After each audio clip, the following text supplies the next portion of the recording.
Need help logging into your GoStudent Dashboard? We've got you covered. First, head to the login page, which brings you here. Enter the phone number you registered with. Always remember to add your country code. You don't need to add the plus. Once you've entered your phone number, you will receive a 4-digit PIN via SMS. After that, you can set your own PIN for future logins. Don't worry if you forget your PIN. Click the button here to receive an SMS code to help you get back in.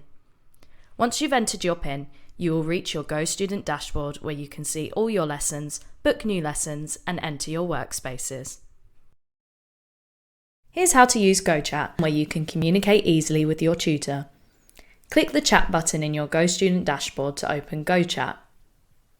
To schedule lessons, exchange materials, ask questions, send voice notes, get progress updates, and more. You can keep everything in one place so you never have to leave the GoStudent Dashboard. Start using GoChat today.